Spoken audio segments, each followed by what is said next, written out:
the last day of the year. I can't believe that it came this quickly. This was an amazing year.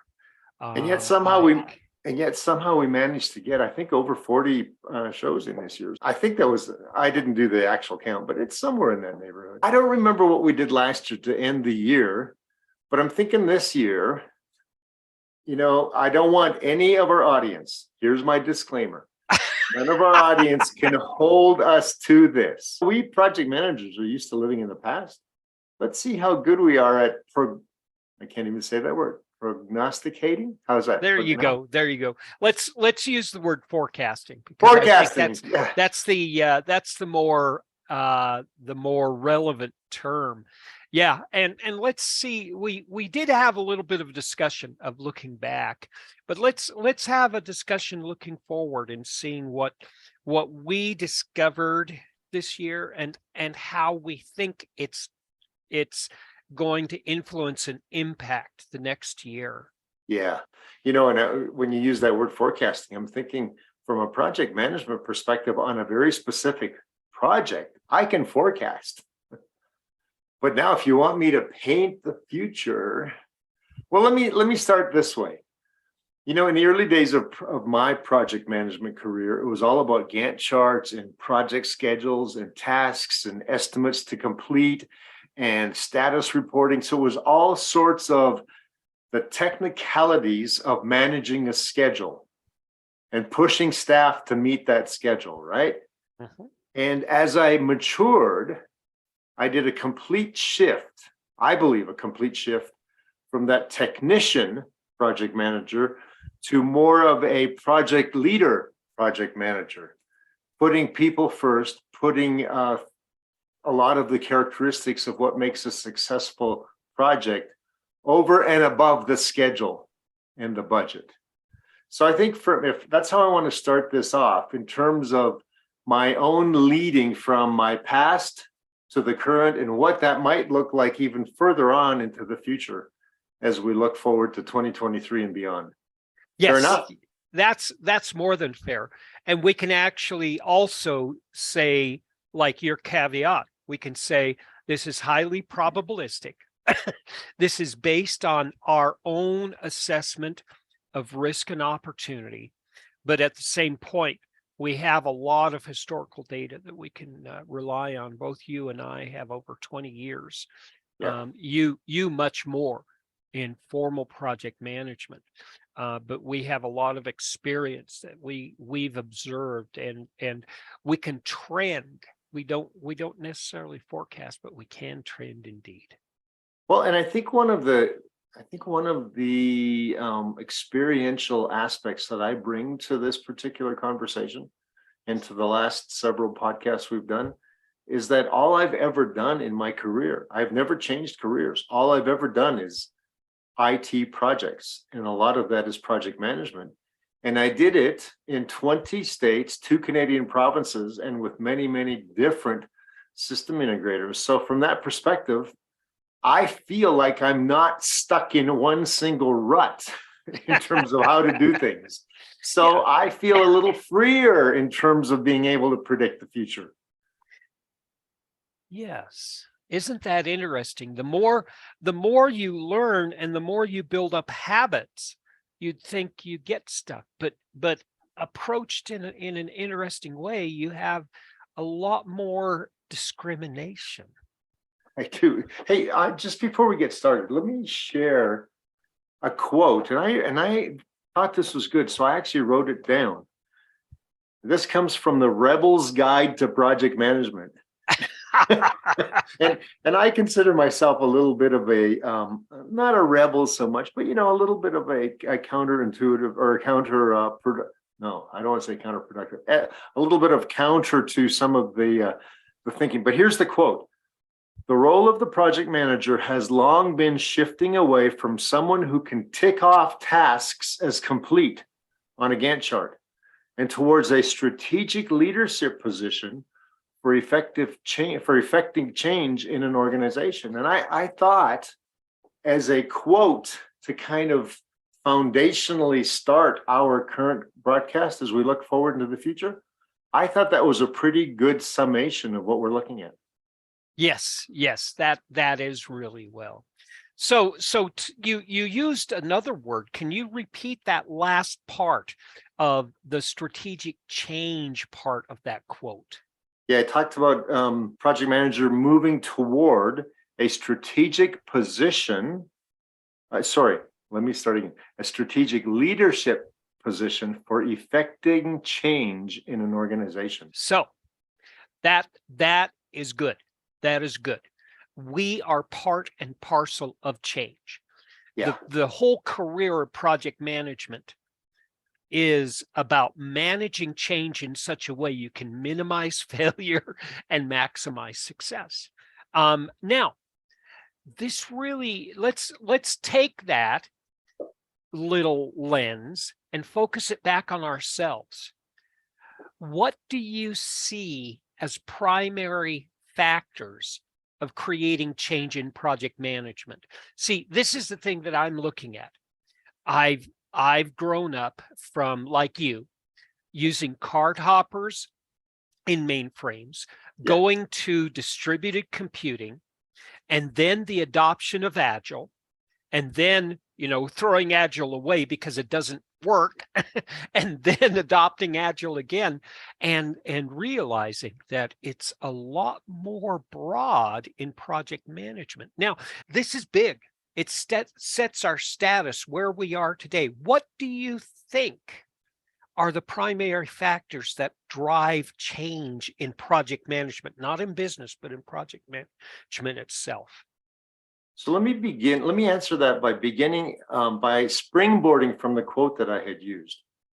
And I think what that quote is trying to tell us, and trying to tell me specifically, is that we are no longer just cogs in a wheel, but we have a seat at the executive table in an organization because we can effect change. And so in order to do that, I think we have to look at several things. For example, we have to look at environmental factors within the organization or outside of the organization affecting us within. I think we have to look at how business responds to change, or how business embraces perhaps change that comes with it, and how IT projects can serve that change, and how, we as people, we as, you mentioned Agile, we as self-organizing teams begin to explore new ways of working, especially in this time of a lot of remote working. That's a lot of words. And I'm hoping it's not word salad. So no, actually, a lot of things clicked on my head when you were talking about that. Number one, organizations.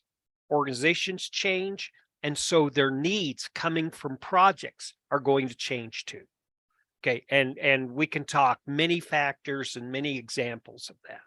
Number two, people and groups work in certain ways. We're hardwired the same way we were 50,000 years ago, and we work the same thing. We're selfish. We have these, we need to fulfill our selfish desires, but at the same time, we need to be connected to a group and feel like we're engaged and we're actually relevant to the group's success. And so that doesn't change, but at the same time, we're learning as we go that certain ways that we work together are actually more beneficial to creating not just change, but innovative change, disruptive change that can actually be really beneficial for not just the project, but the entire organization. And this gets really interesting because all of a sudden you see PMI in 2015 dropping something called a talent triangle and says, we have to learn how to do this. We have to learn this leadership stuff really well. We have to learn business. We have to have that on top of everything else. And then PMI saying, you know what? It's a PMBOK. It's a general framework. And this traditional stuff is a practice within that. And there's other practices. And then PMI saying, there's the way we do the work, which is the methodology, which is adaptive and agile. Mhm. And there's all sorts of different ways we're working. And this opens a door for creativity. I'm reading articles and reading a couple books on what may become a future methodology according to PMI, which is just mind-blowing. We're in the middle of not just a transformation of project management, but an entire disruption that can take us in a unique way. We don't know what that way is yet. Well, and you know what's interesting about what you just said is that I've had people comment to me that the career path for project manager is pretty much dead because AI is coming on board. And I'm thinking, no, it can't be. In fact, project managers, we are still providing that irreplaceably human aspect of leadership and integration of specialists and ethical behavior, that whole aspect that quite frankly is going to take thousands of years to put into some sort of AI formula from my perspective. But project management, if anything, is not dead. It is just coming into being. We've got the technical stuff down pat, and I'm going to use the word stuff because that's a very technical word, but we've got that part down pat. Now let's go forward as people who effect change for the good of human beings, not just for the good of some corporate bottom line. So this is where things get interesting. I remember having a debate with somebody in one of my classes, and they said, now that Agile's here, we don't need project managers. Okay, let's assume that Agile takes the place of project management. What about the budget? What about the quality? What about the risk? What about contracts? What about integration? And how does Agile approach this? And this actually turns everything on its head, where you don't have two competing sets of knowledge. You have two very complementary sets of knowledge that can actually together be very powerful. And that was when everything, when the lights went on inside my head about what the role of Agile is in project management. Well, and think about this, as self-organizing teams, and you mentioned human factors before, or we talked about human factors before, we're not necessarily as a bunch of individuals good at that. So we still need someone in a project management, project leadership role to help us become self-organizing so we can avoid the chaos that Agile can actually foment as opposed to bring together. So project managers are here to stay as far as I'm concerned. Oh yeah. And if nothing more, the message needs to be communicated. And this is not my words. I'm not selling myself on this. I'm repeating what my students are saying to me. Tim, how can you get this message out to more people? It's basically getting my students to talk about it amongst themselves and come up with their own ideas and be creative. And we're witnessing on TV in a newscast, this whole issue with the Southwest Airlines failure during the storm of 2022. And you had asked me that question, and I said, well, I think we have to be aware of environmental factors, business responding to change, and also the whole idea of groups and the way people are exploring new ways of working. But a lot of people would blame this on the storm. And that's an easy way of saying that's the environmental factor that caused the chaos. But when I look at the other airlines, they recovered very quickly. So now we're looking at, and you know what, by the way, I'm not downgrading or denigrating Southwest Airlines. I fly them every chance I can get. I love that airline. But I think what happened here was a business that didn't respond to change quickly enough, relying on old victories from perhaps even a decade or two ago, and not keeping up with what needs to be. And so there's a perfect example at the end of 2022, what happens when we don't provide those primary factors of change and put them into place, especially from a business perspective. And the other thing that surprises me, keeping within that context of what's happening right now in current events, Tainter, in his Collapse of Complex Societies, talks about the fact that early in a society's life, in early life of a civilization, they solve all the easy problems. So later on in his life, things are really complex. Now, when you look at complex systems, you can't blame one factor. Right. Often it's a systemic problem. It's a integration problem. And this is where our view of the work our team does in relationship with the business puts us in a unique position to say, hey, blame over here. Let's look at the system and the issues, and let's solve the problem. Let's not just solve the symptom. Let's solve the problem. And this is a unique opportunity for project management to actually coach and mentor an environment such that, you know, people will remember, wow, COVID happened, we had lockdown, and we didn't really say us versus them with the remote workers anymore. Maybe this is another one of those things where we don't have to worry about us versus them. Yeah, exactly. So now it's my turn to ask you a question, Tim. Go for it. So we spent a lot of time over this last year looking at project management, and we spent a lot of time actually on PMBOK 7, which you and I both agree was timely for where we are in the whole career path of project management and where we are in the industry. But if I was to look back at what we experienced last year, can you kind of give us some ideas from your perspective? Again, we're not holding you to this, but from your perspective, what do you expect to change in the near future and perhaps in the next 4 or 5 years even? Oh boy. So the big thing is taking the PMBOK and breaking it into 2 different disciplines.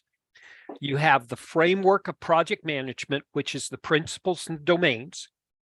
And then you have traditional project management, which is one of many methodologies. Okay. And traditional project management is now called the process group methodology: initiating, planning, executing, monitoring, controlling, closing. And actually they released a practice guide. They pre-released it under PDF, PMI. And you can look at it and you say 80% of it is traditional project management, but there's something else new in there. And it's really interesting. It's a leadership approach to traditional project management that's not quite agile, but is really different. And I'm going to be looking at that. And so I think what we're going to see is the stabilizing of project management as a whole domain becoming very comfortable, and we're not poking and prodding that anymore. But what we're doing is we're creating different ways to get work done instead of just adaptive, agile, or iterative, or incremental, or predictive, traditional, whatever you want to call it. We're going to find other things that actually have different ways of working. One of them, PMI last year said, or this year said, was disciplined agile, where you don't have a toolkit that's purely predictive or purely agile. You have one toolkit, and you don't define a project as agile or predictive, but you look at the work. What's the work right in front of me? Which tool do I pull out of my toolbox? Which works? Now, we can actually say, oh, this gives us an opportunity to start exploring and brainstorming how many different methods. And then over the next 3 to 7 years, those methods, which one of them have the greatest potential for positive influence? So I had this vision when you described discipline agile. as going back to the old days of making sure everything's in the schedule. Oh, well, you know what? You've got Yeah, part of your waterfall doing this, and part of this is agile teams, and yeah, I yeah, can. but it's not hybrid. That's what's Right. weird. That's what I'm trying to wrap my head around. Yeah. This stuff is fresh and new, and it's just like in the 1960s. In the 1960s, we were looking at activity on arrow, activity on node. In the 1980s, we were looking at, oh, we have stakeholders. Let's not just have stakeholders as part of communication. Let's make it its own knowledge area. And I'm very excited to see what areas of growth that we're going to have for the next 5 or 10 years. And I think it's going to be in the identification and the maturing of process of different methodologies. I completely agree with that, with one slight modification. And I think that organizations are going to use agile, are going to start moving more and more towards agile to make those sorts of things happen. Because I think agile allows for exactly what you're talking about, much easier than the predictive methodologies. And that's what scares me, because agile is not a project management life cycle. Yeah. It's a way of doing work, whether it's operational or functional or project work. It's a way of doing work. It's a part of the business, not just part of projects. So what if project management could be an incubator for different ways of getting work done inside of a company? So that makes a lot of sense. So, but speaking of a different way of doing work, my prediction is that the whole remote work style is not going to go away.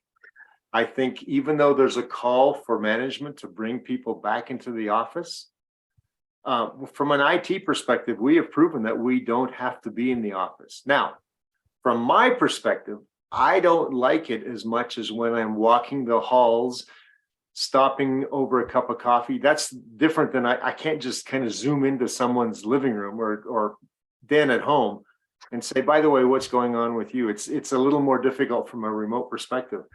But I think it's going to force companies to get rid of brick and mortar to a large extent, to allow staff to be productive from their home work environments as remote workers.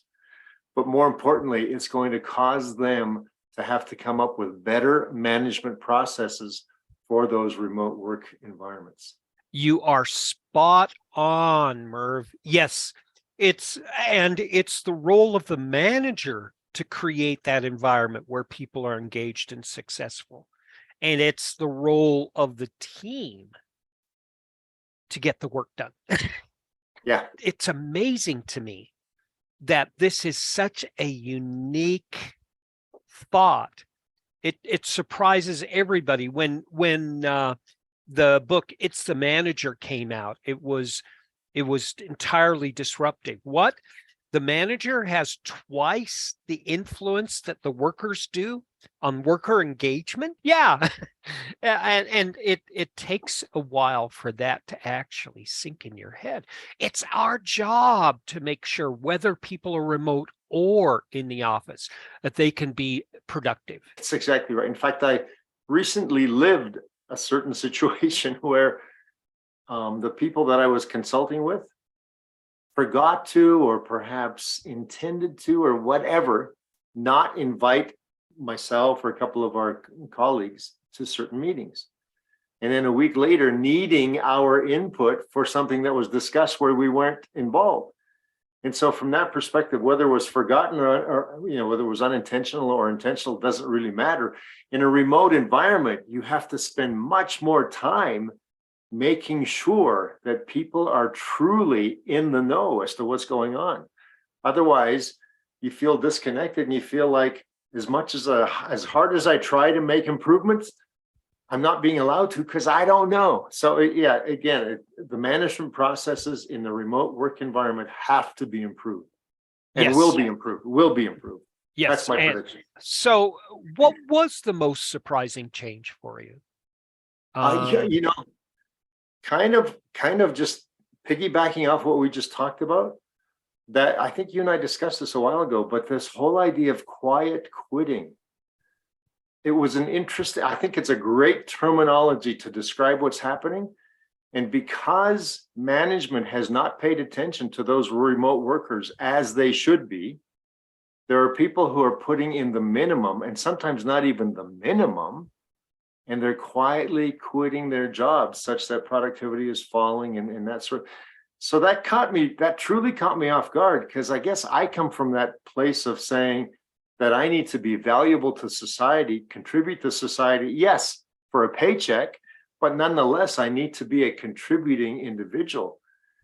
And what surprised me about this term quiet quitting is that people didn't feel they needed to be contributing to society or to productivity.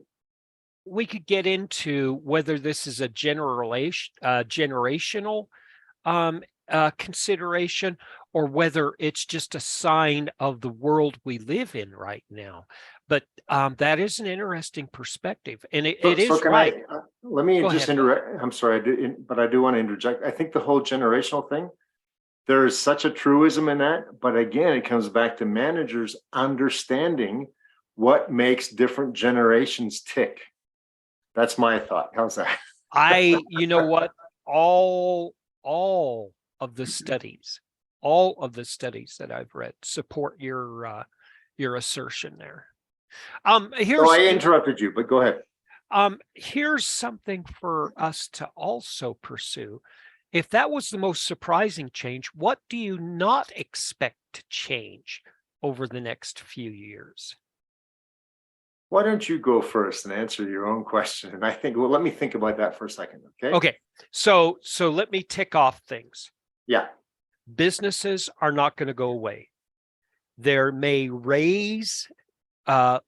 become higher in importance in our way of life, or get lower in importance in our way of life, but we all need businesses, because there has to be some way to turn work into paychecks into supporting my lifestyle and having a lifestyle that I can continue to get work done.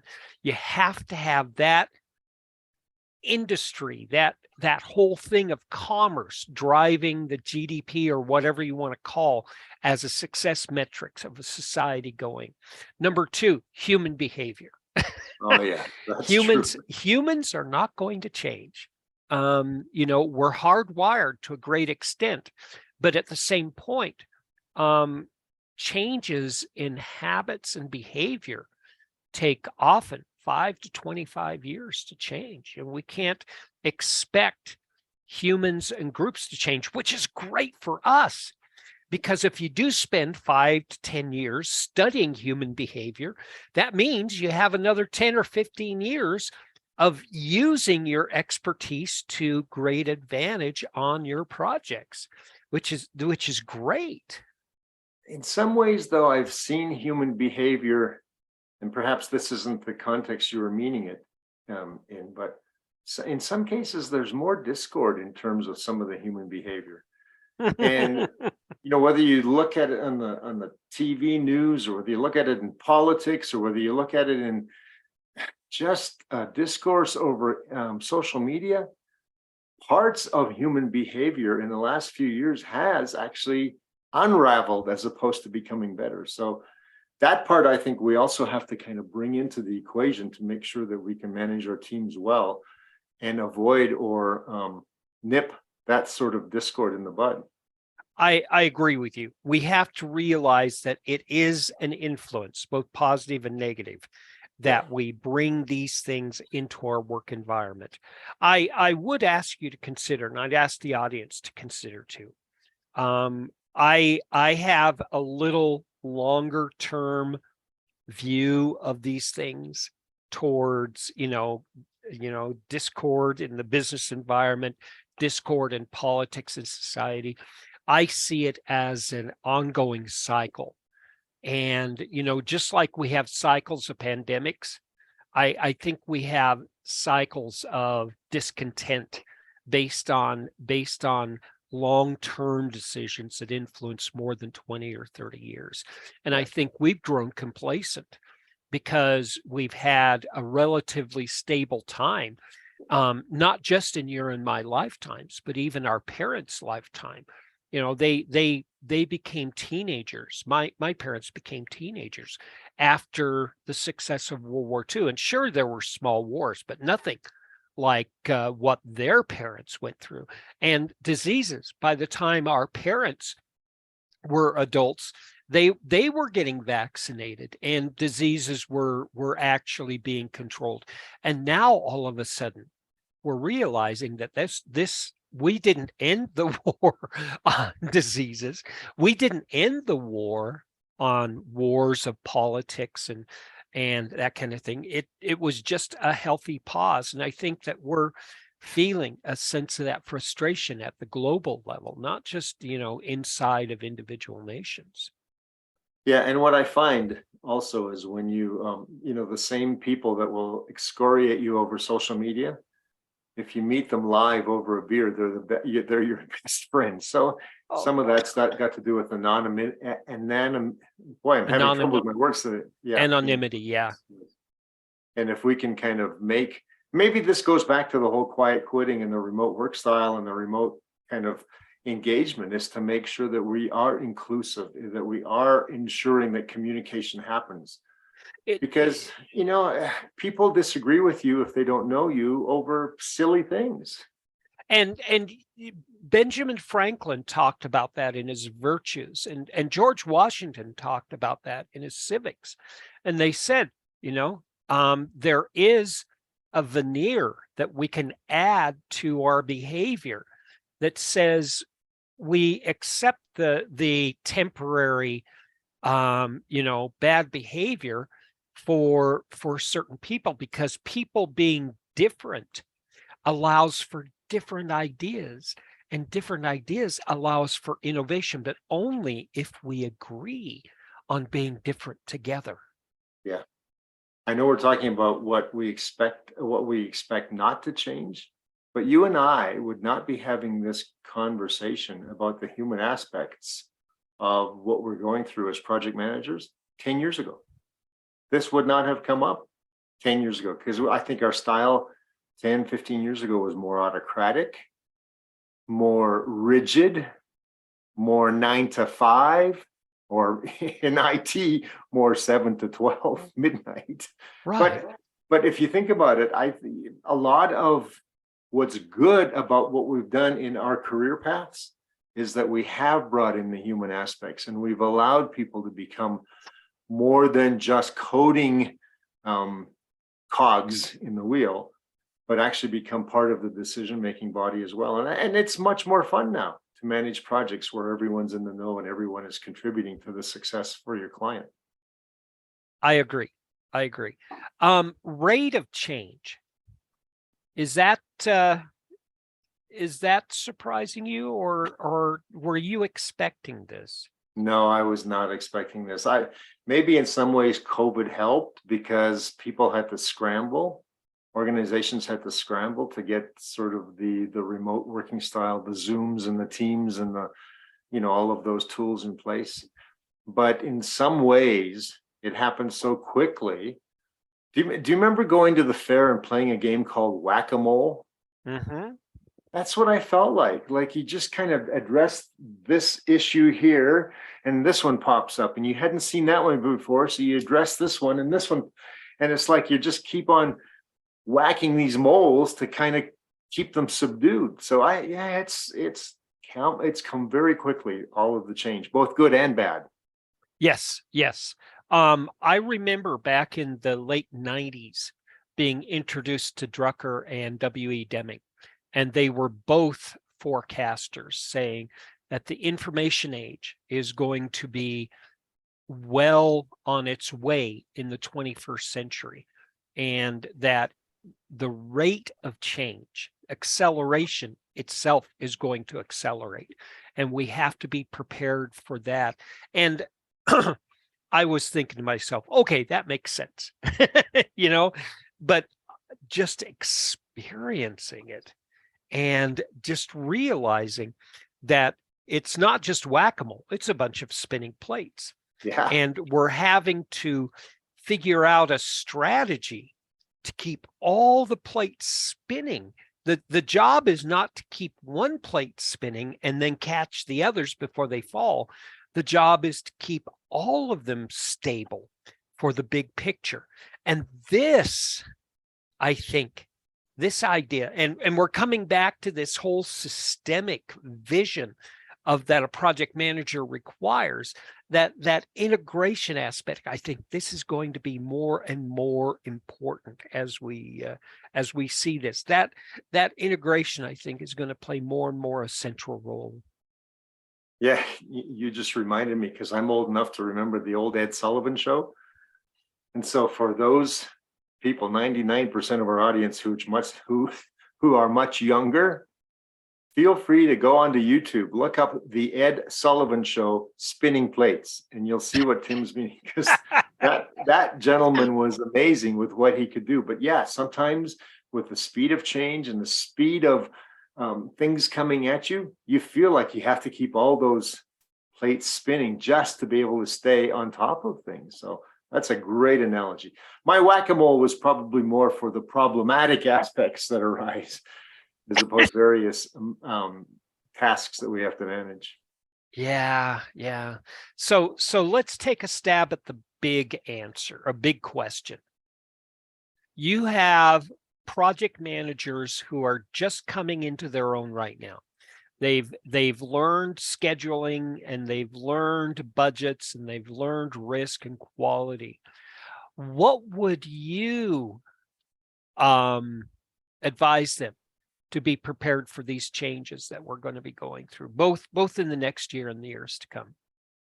Let me just start off by preface this by saying that I both envy the up and coming project managers and don't envy the up and coming project managers, because the fundamentals, you have to have the fundamentals in place, and you've already set that stage that these people have the fundamentals in place. I think the biggest advice that I can give anyone, particularly if your and my predictions or views of the future come true, is to just keep your head up, keep your antenna up, read. And we've talked about on the show many times, tether yourself to a mentor who has also got his or her antenna up and is reading the future tea leaves, and just making sure that you're always abreast of the latest and what's coming at you in project management. Yes, mentorship and advisory. Even if it's just following some people you consider as experts on LinkedIn and YouTube, just for ideas to broaden your knowledge. There's three that I'm looking at right now. If you don't know how to learn the fundamentals and the basics of how learning works in your own mind. Find the most efficient way to absorb stuff, be able to comprehend it, and be able to use it and practice it, and get into the habit of creating critical thinking and analysis and experiments so that you can actually be ready with a set of tools for anything that happens. Number two, group and human behavior. Understand yourself, self-awareness, emotional intelligence. Also, by learning yourself, you're learning other people too. And finally, that diversity. I have actually learned not just to accept diversity, but to embrace it. Diversity is not just something that's important anymore. It's critical. Understanding the fact that, we're going to have conflict and we're going to manage it because we need different ideas. And so understanding that humans can't be stuck, and we have to continually learn, and we may not be right, but together we'll be stronger than if we are individually. I think this message is going to become much more prevalent in the years to come, especially after the fallout of the last 6 years. in society and economics, sticking together is much more successful than competitive I win, you lose. And it's more fun. It's just so much more satisfying. You mentioned critical thinking. I think, well, I know that when I went to university and got my honors degree, and I did pure computer science. And in getting that computer science degree, I learned the fundamentals of computing. But here's what else my professor and the dean taught us, and that is how to think through problems. Part of what the latest PMBOK talks about is to apply systemic thinking. And so from that perspective, I think if that has lacked in any young project manager's education, I would enroll in a course at a community college, at a university, wherever, and I would literally take a course in how to think critically, just so that I can do my own problem solving as I go along. So that was a great observation. It blows me away. I think about the history of mathematics, and how mathematics came about to be. We started off with algebra, and it solved a certain set of problems that were linear. But all of a sudden, we learned that not all problems are linear. So we had to create a set of tools called geometry and trigonometry, which actually looks at nonlinear equations. Yeah. And then we had to talk about a whole different language called the calculus. And this is what I see as critical thinking, the ability to sit back and have multiple models inside your head. Now, this is what's neat. What you and I are talking about are different paradigms or models, and PMI handed those models to us in a platter, and they said, here's the way of work. That's your schedule, scope, quality, and risk. Here's your power skills. That's your leadership and understanding human and individual behavior. And here's your business acumen. Here's how business functions and work and how to interact with it. And we can actually use these as different lenses to look at our problems. And all of a sudden, we're not having, a 3x improvement on our solutions. We're having an exponential impact on our ability to understand and solve problems. And think of the career growth that comes with that. Oh, I don't just mean lining your bank account, but I just mean look at the opportunities that will come with that. The tables that you'll sit at. I am not these ideas are not Tim's ideas. Okay.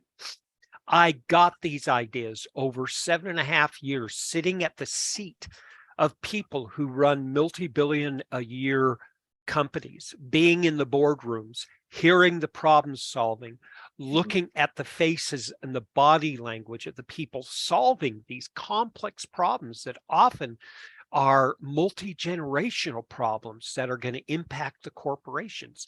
And this is not just something that happens in boardrooms. This is something that PMI is asking us to step up and start embracing, not just start understand that it exists.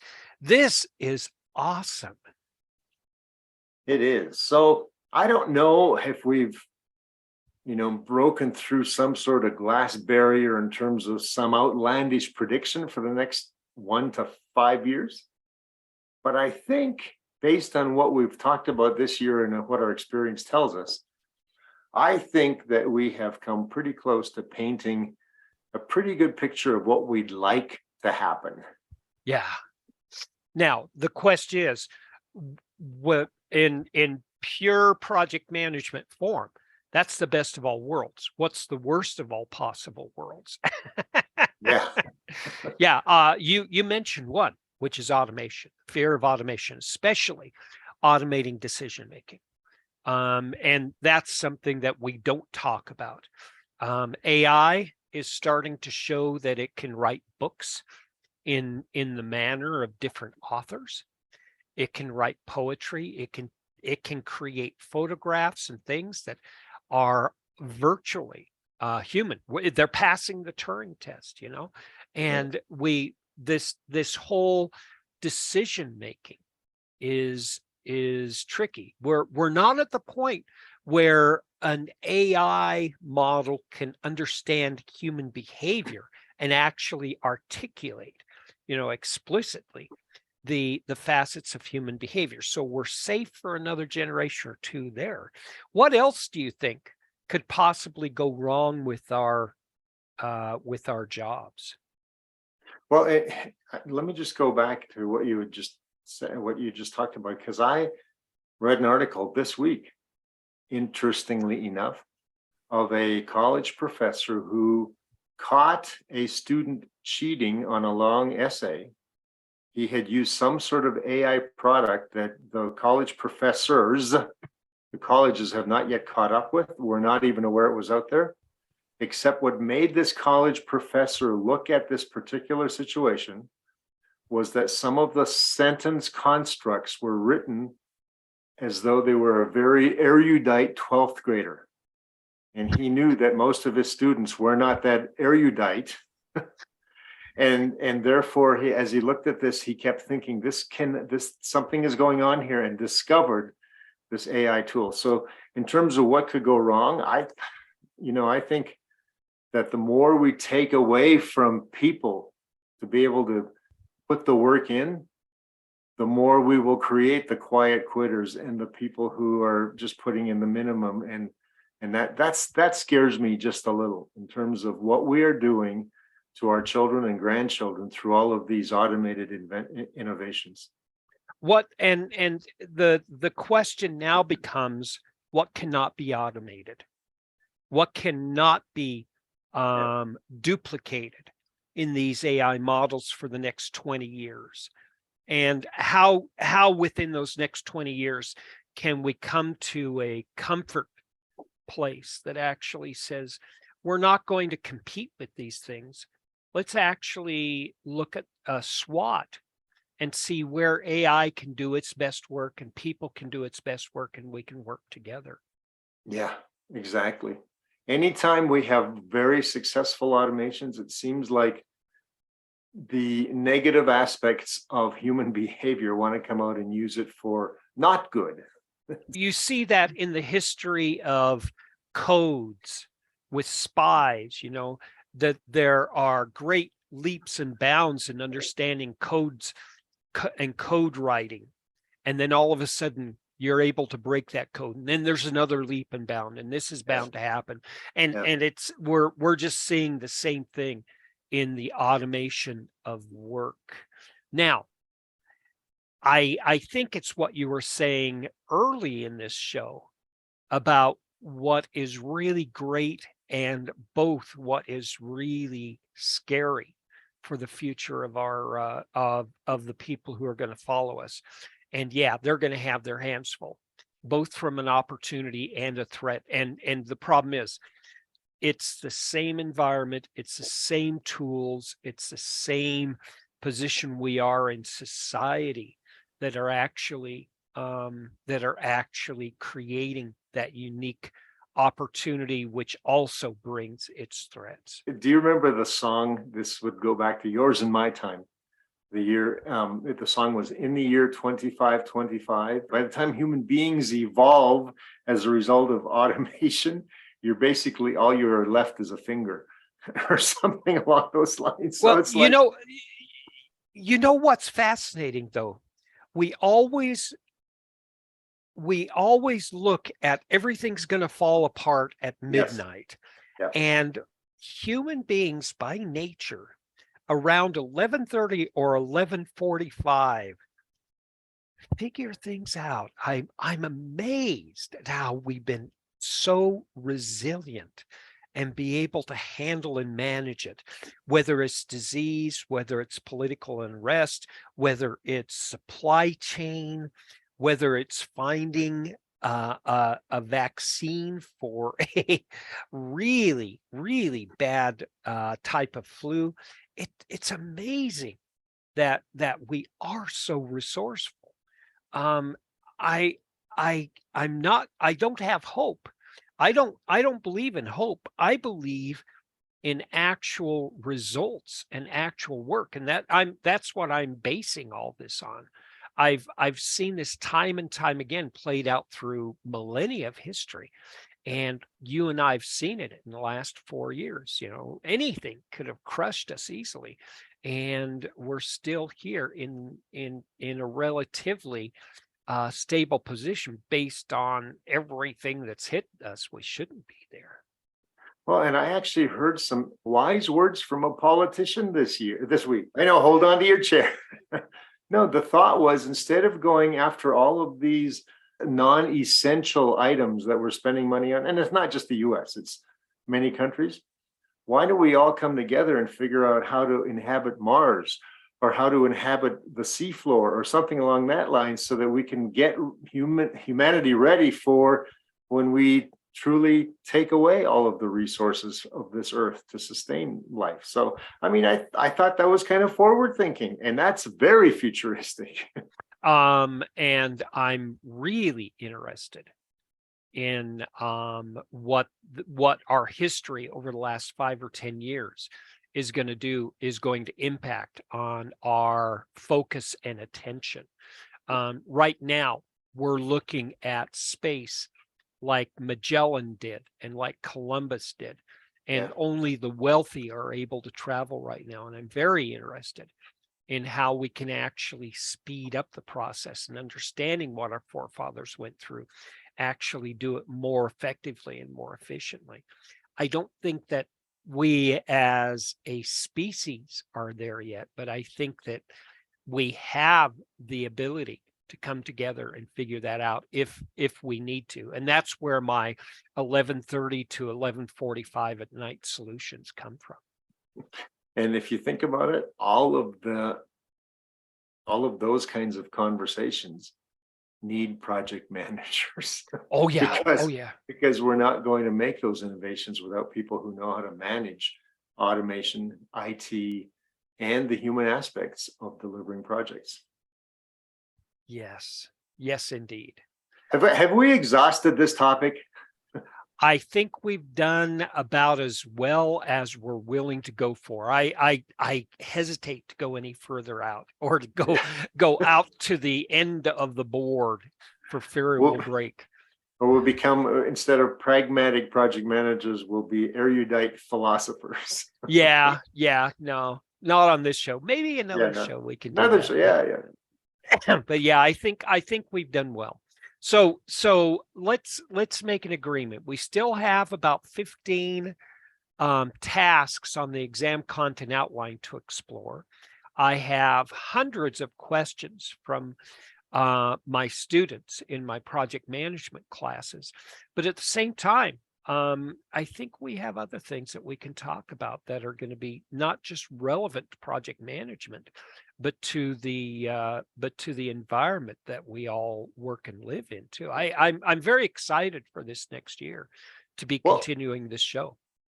Well, and even kind of in my trolling around LinkedIn, there's incredible content on LinkedIn that gives me food for thought in terms of wanting to discuss these at a much longer than a 2-minute article. So yeah, there are all sorts of opportunities to flex our project management muscles over the next 2 years and over the next year.